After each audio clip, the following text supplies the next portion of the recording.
कल आने वाले नंबर्स की बात करेंगे। कल निफ्टी में एक्सिस बैंक और विप्रो के नंबर्स आएंगे। एफएनओ में पॉलीकैब समेत 6 कंपनियों के नंबर्स आएंगे। नतीजों का अनुमान बताने के लिए हमारे साथ हमारा बैंड ऑफ बॉयज़ जुड़ गया है। आशीष वर्मा, यतिन मोहता और आशीष चतुर्वेदी। सबके पास एक एक करके चलते हैं। आशीष वर्मा के पास पहले चलते हैं। विप्रो के नंबर्स कैसे आएंगे?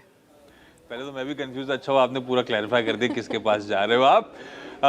कल आने नतीजे और वो जो रिलीज आई थी वो स्पेसिफाई कर रहे थे कि stock market trading hours in India, उसके बाद और कल शाम को 7 बजे कॉन्फ्रेंस कॉल है, तो बाजार बंद होने के बाद ये नंबर्स आने हैं। और जैसा ही रिजल्ट सीजन जब शुरू हो रहा था तब अपनी चर्चा हो रही थी, जब अपन ओवरऑल रिजल्ट सीजन के लिए पिक्चर पेंट कर रहे थे तब ये बात हुई थी कि large cap tier 1 IT companies का एक कमजोर, एक सबड्यूड सा परफॉर्मेंस होगा। अभी तो टेक्स्ट बुक के लिहाज से वैसे ही प्ले आउट होता हुआ, और विप्रो के केस में कुछ बदलेगा नहीं। एक और सॉफ्ट क्वार्टर एक और आईटी कंपनी से आप एक्सपेक्ट करिए।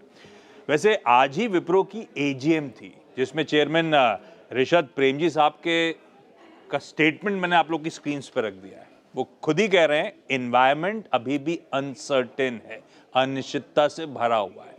ना तो डिटोरिएट हुआ है, ना ही कोई सिग्निफिकेंट इंप्रूवमेंट देखने को मिला है, जो अपन लोग तब बात कर रहे थे जब प्रीव्यू की चर्चा हो रही थी ओवरऑल आईटी की। तो कुछ नहीं बदला है। जहां तक विप्रो की बात है, इन्होंने ऑलरेडी पिछले क्वार्टर में गाइड करा था इस क्वार्टर के लिए कि हम -3.5 से -1.5% कांस्टेंट करेंसी में आय में दबाव देखेंगे, और ज्यादातर ब्रोकरेज कह रही है इसी के बीच में परफॉर्मेंस होगा। 2 से 3% दबाव कांस्टेंट करेंसी में आप तिमाही दर तिमाही देखेंगे। क्यों देखेंगे?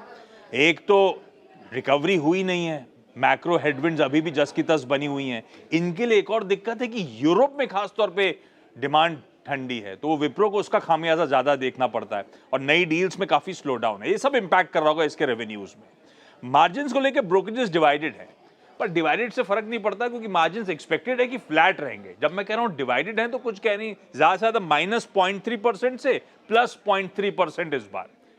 वो इसीलिए ब्रोकरेजेस डिवाइडेड हैं, या फिर क्यों फ्लैट मार्जिन्स रहेंगे, क्योंकि उनका मानना है कि वो जो करेंसी के बेनिफिट्स हैं वो रेवेन्यू क्योंकि ठंडा पड़ रहा होगा तो वो निगेट हो जाएगा। जो कुछ कह रहे हैं कि मार्जिन्स में थोड़ा बहुत इंप्रूवमेंट आएगा, वो सिर्फ इसीलिए कह रहे हैं कि ये शायद कुछ कॉस्ट कंट्रोल मेजर्स जो हैं उसका फायदा उठा पाएं, पर लार्जली आप मान के चलिए फ्लैट होंगे। विप्रो के लिए दूसरी इंपॉर्टेंट चीज हो जाती है इसके अगली तिमाही का गाइडेंस।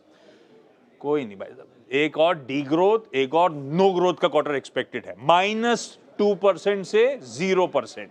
इक्का दुक्का ब्रोकरेज कह रही है +0.5% तक जा सकते हैं, पर लार्जली आप मान के चलिए फ्लैट से डी ग्रोथ वाला एक और क्वार्टर की तैयारी कर लीजिए। नजर कहां रहेगी? डील एग्जीक्यूशन पे। जो ऑनगोइंग प्रोजेक्ट्स थे उसमें क्या रैम्प डाउन्स यानी कि ठंडे पड़ रहे हैं वो प्रोजेक्ट, ऐसा है क्या? प्राइस सेंसिटिविटी क्लाइंट्स की क्या है, वगैरह वगैरह, ये कमेंट्री में बहुत इंपॉर्टेंट होगा। पर एक्सपेक्ट करिए हमेशा की तरह, पिछले कई क्वार्टर्स की तरह विप्रो के फिर फीके नंबर्स। डी ग्रोथ और नो ग्रोथ का क्वार्टर, जैसे कि आशीष ने 2 लाइनों में डिफाइन किया विप्रो की नंबर्स की एक्सपेक्टेशन को। रही बात अब